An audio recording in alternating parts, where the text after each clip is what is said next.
안녕하세요. 성경 함께 읽기 사무엘기 하 2장입니다. 이제 사울이 죽게 되었어요. 2장을 들어가기 전에 이제 다윗이 유다의 왕이 되는 이야기가 있게 되는데, 이스라엘 배경 속에서 지금 사울은 천천히요 다윗은 만만히로다. 약 지금으로부터 이 2장 이전 10년 전부터 다윗은 하나님께서 왕으로 쓰시겠다고 사무엘을 통해서 기름 부음 받은 일이 있었어요. 그리고 사울이 다윗을 죽이려고 10년 동안 애를 썼고, 하지만 하나님의 계획하심 속에서 사울은 자신의 아들들과 기브아 전투에서 비참하게 죽게 되었고, 자연스럽게 그 다음 왕이 필요하게 되었죠. 누굴까요? 우리는 다윗이라는 것을 알고 있지만 아직 왕으로 임명받기 전이었다라는 거죠. 1절에 이 이야기가 이렇게 시작됩니다. 이 일 뒤에 사울이 죽고 나서 이스라엘의 왕이 없던 그 시대에 다윗이 주께 여쭈어 이르는 겁니다. 하나님, 내가 유다의 도시들 중에 하나로 올라갈까요? 라고 묻는 거죠. 그러자 하나님께서 대답해 주세요. 다윗에게 이르되 올라가라 하시니, 다윗이 이르되 그럼 내가 어디로 갈까요? 하매 하나님께서 이르시되 헤브론으로 가라 라고 말해 주시는 거예요.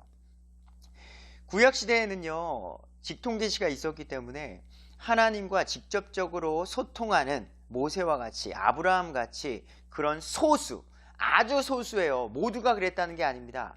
그 소수가 하나님의 음성을 들으면서 움직였던 대언자들이 있었다는 거죠.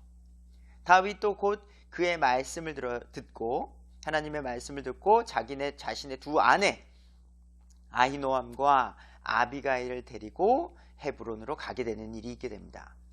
3절, 자기와 함께한 사람들 곧 각 사람과 그의 집안을 데리고 올라가서 그들을 헤브론의 도시들에 거하게 하니라.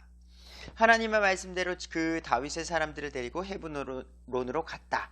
4절, 유다 사람들이 와서 거기서 다윗에게 기름을 부어 유다의 집을 다스릴 왕으로 삼았으며, 또 그들이 다윗에게 고하여 이르되 야베스 길르앗 사람들이 사울을 묻었나이다 하였더라. 드디어 다윗이 왕으로 기름 부음 받고 위임을 하는 위임식이 있게 되는 거예요. 이스라엘에 12지파가 있는데 그 중에 한 지파, 유다 지파에서 다윗을 왕으로 세우고 기름을 부어서 이제는 진짜 왕으로서 등극하는 일이, 이제 사무엘이 기름 부어줬던 그 사건이 있은 10년 뒤에 이런 일이 일어나게 되는 거죠. 하나님의 계획하심과 뜻은 반드시 성취되는데 그게 언제인지는 우리는 잘 알 수 없다. 우리는 그냥 믿음으로 한 걸음 한 걸음 나아가는 게 중요한 것 같습니다. 자, 그리고 그 이야기도 해줬대요. 야베스 길르앗 사람들, 사울이 비참하게 죽었을 때에 그 시신을 가지고 와서 장사를 지내주었던 야베스 길르앗 사람들의 이야기를 해줬다는 거죠.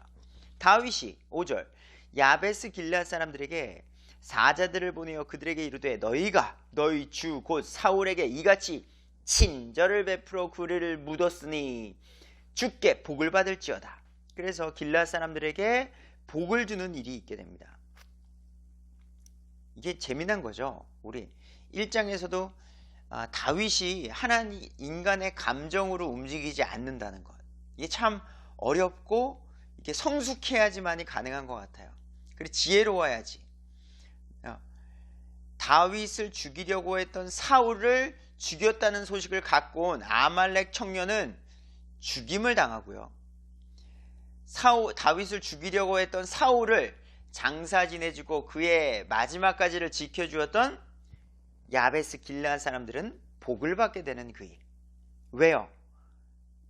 이게 인간의 감정으로는 아말렉 족속에게 상을 줘야 되고, 길르앗 사람들은 나의 원수를 막 끝까지 그렇게 해준 게 막 밉고 그러잖아요.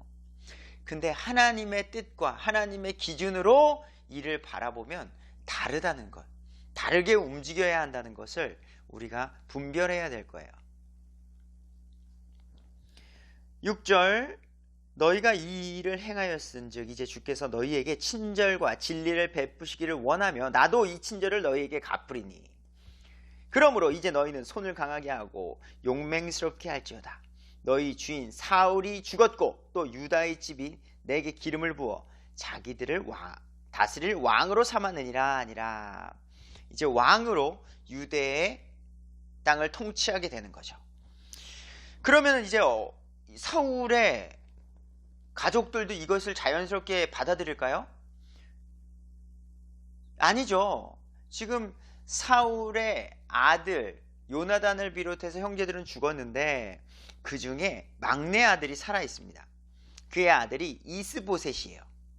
그러니까 빨리 그 왕권을 유지하기 위해서 사울의 군대 대장이었던 아브넬이 있어요. 아주 싸움도 잘하고 용망한 군인인데 이 아브넬이 사울의 아들 이스보셋을 데리고 마하나임으로 건너가는 겁니다. 그래서 또 다른 왕국, 또 다른 왕을 세워서 이제 통치하려고 하는 움직임이 있게 되는 거죠. 이거는 우리 조선 왕조를 비롯해서 왕권 유지를 추구하고자 하는, 지금 독재 국가도 마찬가지죠. 저 북한을 봐도 마찬가지고 3대 독재 속에서 그 자기네만이 누리는 그 특권, 그것을 포기하지 못하는 거죠. 그래서 아브넬이 그 힘없고 연약한 사울의 막내 아들 이스보셋을 데리고 가서 왕을 세웁니다. 실질적으로 이 이스보셋, 사울의 막내 아들이 왕이 되는 것이 아니라 아브넬이 이스보셋을 앞세워서 자기가 통치하고 있는 거죠. 그것을 또 어떻게 아느냐고요? 사울의 아들 이스보셋이 이스라엘을 통치하기 시작할 때가 나이가 40세래요. 10절에. 그가 몇 년 동안 통치했을까요? 다윗은 몇 년 통치했죠? 30세에 왕이 되고 40년 동안 통치했죠. 근데 이 친구는 이스보셋은 2년 통치해요. 2년. 그리고 2년 통치하고요. 비참하게 죽음을 맞이하게 되는 거예요. 왜? 왕이 힘이 없어서, 지혜롭지 못해서. 이게 영적인 리더자가 이런 것들이 없게 되면은요, 이런 일이 있을 수가 있게 되는 거죠. 잘못 판단하는 독재, 아주 그 유연성이 없는, 사람의 감정을 이해하지 못하고 그냥 아주 자기만의 생각에 빠질 수도 있고요. 예. 또는 힘이 없어서 끌려다닐 수도 있고요. 그래서 참 어려운 자리예요. 어떤 지도자라는 자리가. 결국 그러나 유다의 집은 다윗을 따르더라. 그래서 지금 두 파가 또 나뉘게 된 거죠. 저쪽은 아브넬이 이스보셋을 데리고 가서 또 왕을 세우고, 유다에는 다윗이 왕을 세우고, 그래서 다윗 왕은 헤브론에서 7년 6개월간을 유다 지파만을 위한 왕이 됩니다. 그 후에 이스라엘의 왕이 되고요. 자, 아직은 그거 전이니까. 자, 이제 두 왕이 생겼으니까, 이스보셋과 다윗이 생겼으니까 무슨 일이 일어날까요? 싸움이 일어나겠죠. 전쟁이 일어나겠죠. 넬의 아들 아브넬과 사울의 아들 이스보셋의 신하들은 마하나임에서 나와 기브온으로 가고, 스루야의 아들 요압과 다윗의 신하들은 나가 기브온 연못에 함께 만나니라. 결국 그러니까 다윗의 군사들과 이스보셋의 군사들이 한 곳에 기브온이라는 연못에 모여서 연못 저편, 다른 한편은 연못 이편에 서서 전쟁을 하게 된 거예요. 자, 아브넬이 요압에게 말을 하게 되는 겁니다. 자, 아브넬은 사울 편이라고 보면 돼요. 이스보셋, 요압은 다윗이요. 이제 아브넬이 요압에게 이르되, 야, 겨루자. 너희들의 군인들 12명을 내보내고 우리들의 군인들 12명 내보내서 우리 소수의 전쟁을 한번 펼쳐보자 하고서 12대 12의 전투가 이루어지게 되는데, 16절에 보니까 그들이 각각 상대의 머리를 붙잡고 동시에 상대방의 옆구리를 찌르게 된 거예요. 그러니까 나도 죽고 걔도 죽고 12대 12의 전쟁에서 모두가 죽게 되는 그런 끔찍한 일을 자행했다는 거죠. 그래서 이 기브온에 있는 그곳의 이름을 헬갓 핫수림이라고 불렀대요. 이게 영웅들의 터라는 뜻입니다. 이 영웅일까요? 이게 무슨 일인가요? 뭐 이걸 나라를 위해서 싸운다, 맞죠? 나라를 위해서 싸우는 건데 참 이런 식으로 싸우고 그곳을 이렇게 이름을 부르고, 이 전쟁은 참으로 비참한 일입니다. 진짜. 여하튼 17절, 그날 싸움이 매우 심하고 아브넬과 이스라엘 사람들이 다윗의 신하들 앞에서 패하였더라. 결국 요압, 다윗의 팀이 이기게 됐다는 거죠. 거기서 스루아의 아들, 세 아들이 있었습니다. 스루아는 누구냐면 다윗의 누이입니다. 이 스루야 하니까 이게 우리는, 저 같은 한국 사람의 출신은 스루야 하면은 남자인지 여자인지 잘 모르겠어요. 근데 여자고요. 다윗의 누이고요. 다윗의 누이의 세 아들, 친척이죠. 다윗으로 말하면 조카죠. 조카. 요압, 아빗의 아사엘이 있었는데 그 조카 아사엘이요, 발이 들노루같이 빠르고 가벼웠대요. 그러다 보니까 야, 이거 우리가 지금 이스보셋, 사울의 그쪽 없애게 되고 우리가 이기게 되면 우리가 이스라엘 모든 지파를 다 차지할 수 있게 되겠다. 저 아브넬만 죽이면 되겠다 하고서 오직 한 타겟, 아사엘, 오직 아브넬만을 목표 삼아서 쫓아가는 거예요. 발도 빠르니까, 들노루같이 가벼운 친구니까 아사엘이 아브넬만을 쫓아가는 거예요. 자, 열심히 그냥 쫓아가는 거죠. 다닥다닥다닥다닥 달려갔는지. 이게 아브넬이요, 이게 이름이 자꾸 헷갈리죠. 아브넬은 그 이스보셋, 그 사울의 편이고요. 지금 아사엘은 다윗의 조카. 그래서 아브넬이 이제 뒤를 도망가고 있는 거예요. 지금 아브넬이 뒤를 보면서 도망가고 있는데 전쟁에서 지금 패배했으니까 아사엘이 쫓아오는 것을 보고서, 야, 네가 아사엘이냐? 그러니까 그렇다. 야, 그러면 너는 나를 쫓지 말고 다른 사람을 쫓아라. 다른 사람을 쫓아서 나를 쫓아오지 마라 라고 말하는 거예요. 근데도 이 다윗의 조카 아사엘이 오직 한 사람, 아브넬만을 죽이기 위해서 열심히 쫓아가는 거예요. 아유, 헷갈려라. 죄송합니다. 아브넬만을 죽이러 가는 거죠. 아브넬만을. 저도 헷갈리네요. 자꾸 해. 자, 아브넬만을 죽이러 가는데 자꾸 다윗의 조카가 쫓아오니까, 게다가 군대장관, 다윗의 군대장관 요압의 동생이 쫓아오니까 내가 지금 저 아사엘을 죽이면 일이 커지겠다. 그렇잖아요.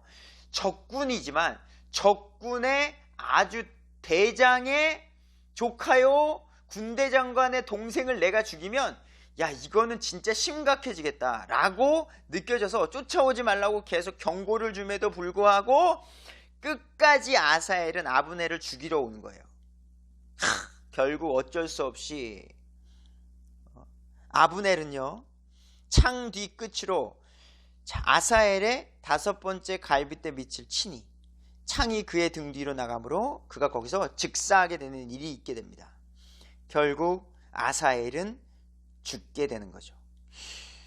자, 이어서 요압과 군대대장 요압과 아비새가 아브넬을 추격하였는데 그들이 기브온 광야의 길 옆에 기아 앞에 있는 임마산에 이를 때에 해가 졌더라.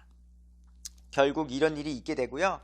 쭉쭉 나가서 우리가 이런 일이 계속 있으면 끝이 없겠다 라고 서로 대화를 하는 가운데 전쟁을 이제는 그만하자, 이제 쉬자 라는 내용이 여기 있습니다. 그래서 28절에 그리하여 요압이 나팔을 불매 온 백성이 가만히 서고 더 이상 이스라엘을 추격하지 아니하며 다시는 싸우지 아니하니라 하고 각자의 곳으로 돌아가게 되는 일이 있게 됩니다. 이제 전쟁을 치르고 왔으니까 전쟁 보고 사항이 있어야 되겠죠. 자, 30절, 요압이 아브넬을 쫓기고 그치고 돌아온 백성을 함께 모은 거예요. 자, 몇 명이 다치고 몇 명이 죽고 몇 명이 살아 돌아왔는지 수를 세보니 다윗의 신하들 중에서 19명과 아사엘이 없더라. 총 20명이 죽게 되는 일이 있었고요. 다윗 진영에서는 31절, 그러나 다윗의 신하들이 베냐민과 아브넬의 사람들을 침해 360명이 죽었더라. 그러니까 여기는 20명의 피해, 저쪽은 360명의 피해가 있어서 우리 다윗 지파, 유다 지파가 승리하게 되는 일이 있게 되는 거죠. 32절, 그들이 아사헬, 죽은 아사헬을 취해 베들레헴에 있던 그의 아버지 돌무덤에 묻고 요압과 그의 사람들이 밤새도록 가서 동이 틀 때 헤브론에 이르렀더라 라는 이야기로 2장이 마무리됩니다. 이름이 자꾸 헷갈렸는데요. 자, 아사헬은요, 다윗의 조카요, 요압의 동생이고요. 아브넬은 사울의 군대 대장이었다라는 것을 기억해 주시고요. 3장에서 뵙겠습니다.